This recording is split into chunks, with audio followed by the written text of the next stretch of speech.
Okay, I've decided to quilt this fairly simply. I'm just doing a small running stitch along either side of the woven grid. You know, the nice thing about the weave is that you have a line to follow.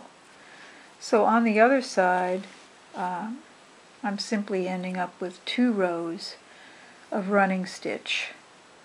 And I will do that in both directions, actually, just to give myself a basic quilting and hold everything down. So, you know, when quilting, sometimes I find that, you know, it's the one time where I take more than one stitch at a time. But I also, the action of it, you know, first of all, I like to do my initial quilting on a board because you can kind of hold the cloth down with your finger. Let me make sure you can see this. And just take a stitch, and it's really easy to grab the cloth.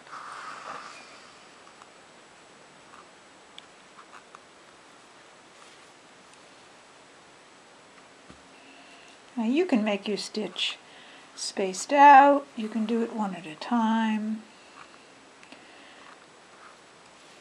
Really, I'm not that worried about the size of the stitch itself. But the other thing I tend to do sometimes is to load the stitch up by actually moving this side of the fabric onto the needle, using my fingers underneath. Sometimes that's a little less strenuous on your hand that's stitching. And the other thing I'm going to take the opportunity to do here while I'm quilting is to tack some of these edges down that, you know, a lot of times on the weaving you've got some edges that might curl up. And I'm doing this with a less balanced stitch, almost like the glue stitch, just to kind of encourage that to stay flat.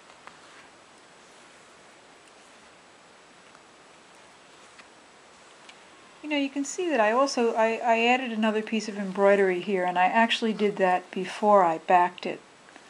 But you can continue to embellish. You know, I may do some other spirals in here, something like that. And again, at that point, your stitches are liable to go through to the back. And what you can do to remedy that is to actually sew a patch to the back if you've got a spot that you want to cover up.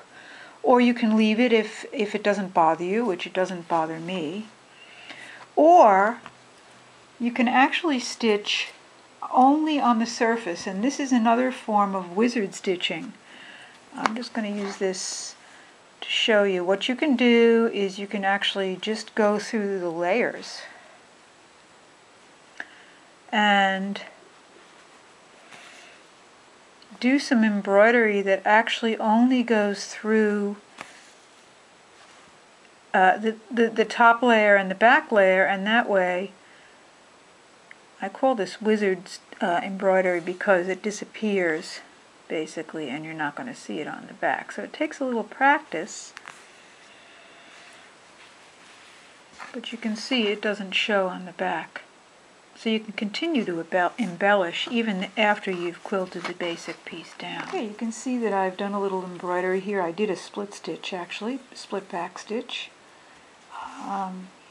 I might make this into a little eye or something, I'm not sure yet.